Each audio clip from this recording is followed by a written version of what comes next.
desirability, feasibility, viability, all that stuff, to generate your value prop. You're going to go out and do interviews, right? That's where you're going to get your gains, pains, how you're going to come up with your pain relievers, your gain creators, all that fun stuff. This is the model of how this all works. This is the tool you will use to run the model. Again, very fluidic, very squishy, just like everything else in this process. We'll get to that in a minute. The big thing you are looking for is solution fit. Typically, we call this product market fit. But I like calling it solution fit because we're not looking for a product market. Right? We're not looking at customers. We're not looking at how do I come up with this great big product or new invention and how do I get it out to the masses and is it going to work? No, we're looking at solutions to the problems we're facing. So that is your goal right here, is to find that for each individual you interview. And then as the entire collective of everybody who you're targeting for your beneficiary. So this is where you start building your archetypes. And your archetype is essentially your beneficiary. Most of the time. All right. So I'm just going to walk through this real quick and kind of explain a few things. First, on the right side, this is what do they do? What are their pains? What do they feel that is valuable? What gives them gains? So you're going to, what do they do, right? Their job. A crew chief on the 130s. A finance person who deals with the government purchase card accounts, dispersing money. Dental clinic technician, whatever it is, right? So you're going to try and get that as specific as you can. Now, and then over on this side, you have, who is it? Airman Johnny. Airman Snuffy, 32 years old, married, 3 kids, has 5 dogs. Okay, that's starting to build the profile of your archetype. Here we have the pains that are identified during your interviews. What really burns their biscuits every day, right? What do they not like? That is a pain. All right, so you like to drink coffee every day, but you don't like it being hot. Okay, hot coffee is a pain. Okay, but I really enjoy the taste of coffee.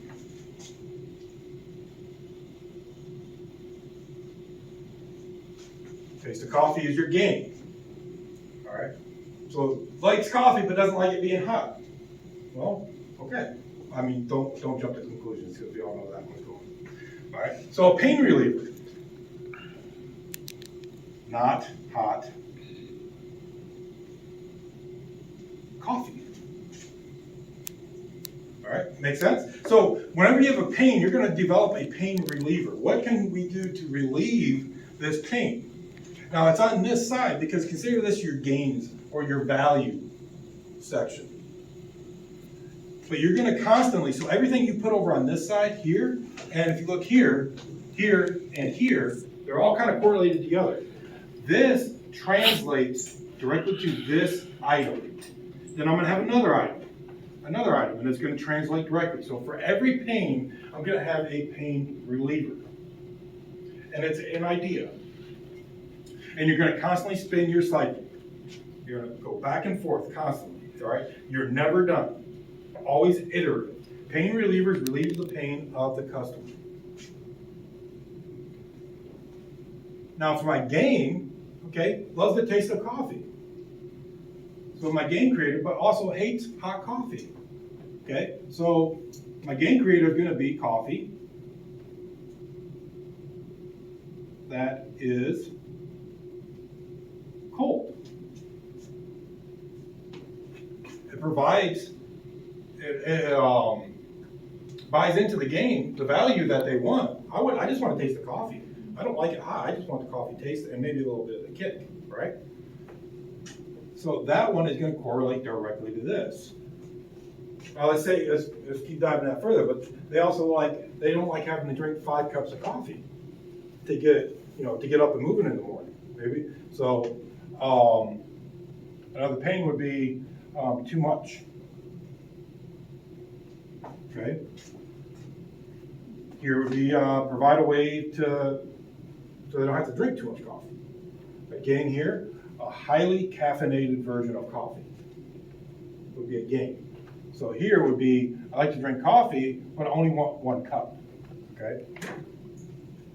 Okay. So now I'm going to develop a gain creator where I can let them have the taste of coffee, get what they need out of it, but only in a cup. Make sense? And we're going to constantly run that cycle all the way until you come up with a product market fit or a solution fit. Right? So, and that's one archetype. So you're going to do a lot of this. That's where this comes into play. So when you go out and do your interviews, you'll have this sheet. You're going to start, you don't have to have this sheet on you, but you want to collect this data. Because this data is going to help you create your value proposition. And it contains everything you need to know. At first, you're going to try and collect your archetype information. Who are you talking to? Talking to a airman, male, 25 years old, single, lives in the dorms. That's my archetype. You can get more specific. If you can figure out if they are married or single. If you can figure out what their AFSC is, what career field. But we don't want to directly ask them those questions. We want to find it through the interview process. So you got to be a little creative when you're interviewing, and you got to learn how to ebb and flow the conversation. So a lot of your conversations, do you think it's polite to come out and ask, hey, so you married, got a wife? I'm very still. Depends on who you're talking to, right? Now, if you come up to me and say, hey, how's your wife doing? I'm instantly shutting down. So you got to be very careful on how you go about doing your interviews. You want to collect a maximum amount of data without letting them know you're collecting. So that's where this helps. So you're going to build your archetype. And it's okay if you don't get all the very specific details. As we talked about yesterday, or as you saw yesterday, when we all ended our interviews, we asked to come back and ask for more questions, right? To sit down with them again. You can always go back and re-interview and try to collect those data points you're missing. So you're going to build your archetype. During the customer discovery phase, don't worry about this. But as you go through the process and you start building your hypothesis, your MVPs, you're going to start testing them during your interviews. And this is where you're going to write down, hey, this is the hypothesis I'm testing today during my interviews. And this is just a guide to keep you on track. Because some interviews, they will go off the rails and you will completely lose your focus. It's going to happen. This is just to help you get there. And then you're going to write down what your MVP is. A very clear, concise, short sentence of what your MVP is. It's just to keep you in reminder. But again, during this customer discovery phase, you're not going to have this. You'll have this, and then you'll start gaining these. But you're not going to have most of this. Okay. And then you just start identifying pains and gains. Don't start trying to create pain relievers and gain creators in the interview unless they specifically say something that falls in that category. Your focus as the recorder and the interviewer is to identify their gains and their pains. Now, if they say, hey, it'd be great if I had an iced coffee every day. Hey, that's a gain creator. They told me right well, I don't have to figure it out. But if they don't say that, like, yeah, man, I just really hate this. Okay, that's a pain, whatever that is. You may never get a gain. But your gain is your inverse of your pain. Just like the pain reliever, it is an idea to solve that pain, but your pain reliever is an inverse of your gain creator, or it correlates to your pain, to your gain creator. Just put that way. So if I put over here, not hot coffee, what's not hot coffee? Cold coffee, iced coffee, right? So it's not hard to connect those pieces and come up with it. But you have to start here. You have to identify their pains. All right. And like I said, if they give you the gains while you're talking to them, great. Sometimes you're just not going to give them. You're just going to get a whole bunch of pain. Do you ever talk to that one really crusty, salty NCO that's like, man, you come out of there feeling bad about yourself? All they do is give you problems, but they never give you anything positive. Okay, so all those problems are that individual's pains. So write them down. You never know, you might strike gold talking to one of those people. Because if they're at that point, they're going to be very honest with you, and you're just going to get all kinds of information that you never thought you would get. Your gains are what they preach about. Whether they say, yeah, this is great. There's key words that we know when we look at them, or we're in that conversation, and when we see their reaction, we know it's a gain. And then this is for your debrief. Down here at the bottom section. Was the hypothesis verified or rejected? Do I accept the hypothesis or do I reject it? Yes or no? Simple as that. Based on that one specific interview. And then, is the MVP desirable, feasible, and viable? Okay. Sometimes you're not going to be able to answer all three. You're going to be able to answer desirable. As you progress through your interviews, you're going to start identifying people, different people to talk to answer specific areas on your desirability, feasibility, and viability. So if I go out and talk to a bunch of airmen about esports and say, yeah, all the airmen I talk to are under 20, they're going to tell me if it's desirable or not, but can they tell me if it's feasible or if it's viable? No. I'm going to want to go and talk to the person that runs FSS, runs the gym, runs the budgets, commanders. That's how I'm going to answer feasibility and viability, and whether or not I can do it. So as you progress, you're going to have multiple archetypes. You will have the decision makers, you will have the end user, and then you'll have those ones that you need the key partners to buy in and support from.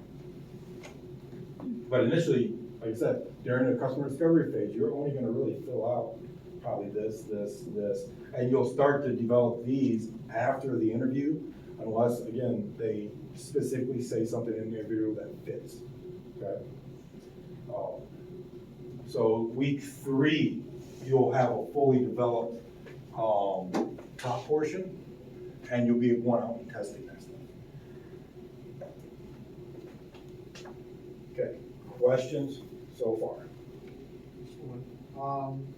Do you ever run into situations where they give you that scenario, like, oh, I wish I had this, but it turns out that this is just the brand new shiny thing they think they need, and it hasn't actually contributed anything to their actual pains? Yes, that's called the gain trap. So you're going to run into a lot of things. You'll run into like 5 people, but yeah, every one of them said they want this, and you're going to spin and burn all your energy and brain power towards finding that one perfect thing that those 5 people wanted, but it's only those 5 people that want it, and it's not really any benefit. That's where when we run this model, this mind mapping tool, we start looking at, okay, that's why we talk about desirability, feasibility, and viability. If it's just it's the new shiny project, okay, yeah, that's great. Let's run this to ground. Throughout this process, you may find out that that new shiny product goes one of 2 ways. Yes, it's really valuable, needed, feasible, and viable, or yes, desirable, but it's not really viable to implement. That's where this process comes in. And you'll run down that track a few times. And it's fine, because it helps you understand what's out there. And if you don't pivot at minimum 2 or 3 times, then then you might want to step back and relook at your data. There should be some alterations to what you're going after. I'm not saying you have to be a hard pivot where you completely scrap your MVP and your line of thinking where you're going, but you should be modifying that MVP based on the data. And you'll find that as you go through those interviews and do your research.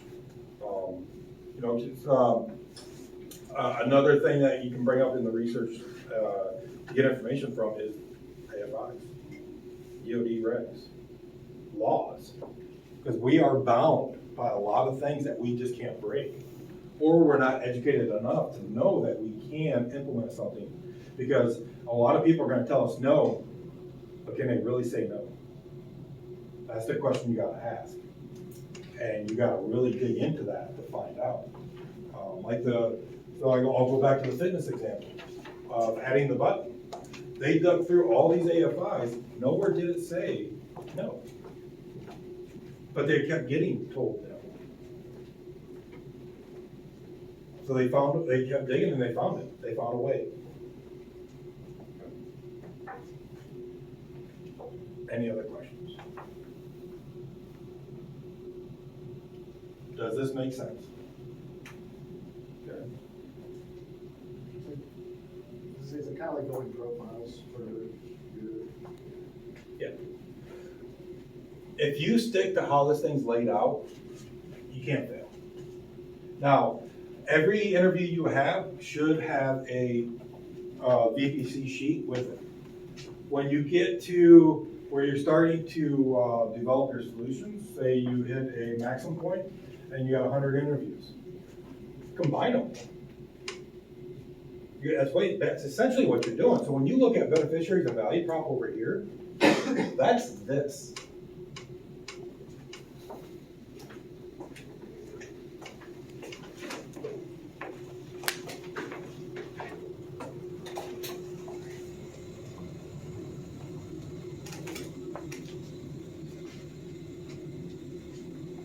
That's this right here.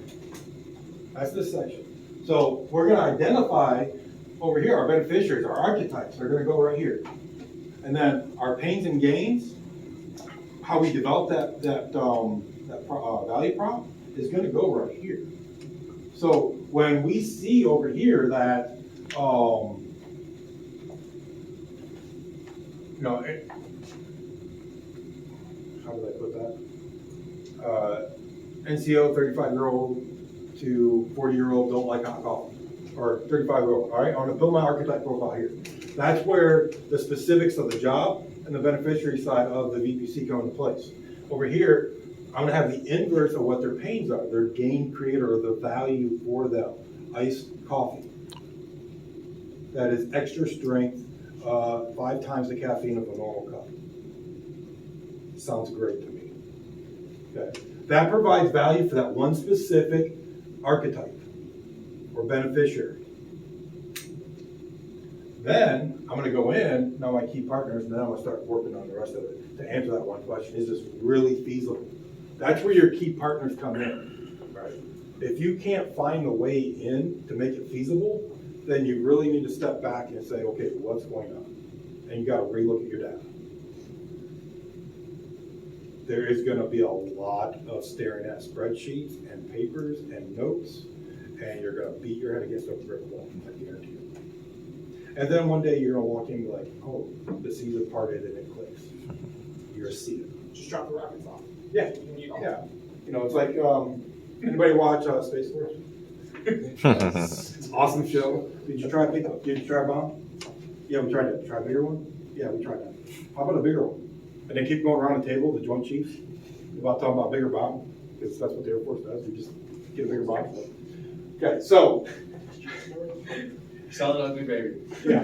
So don't sell us an ugly baby. The big thing to take away from this is, what are my identified pains? And this gives you a way to list them out. And how do I solve them? That's amazing. Every pain should have a solution to it. Now, one solution can solve multiple pains. One gain creator can provide multiple gains. All right, who's lost, who's confused, or who gets it and can explain this to me?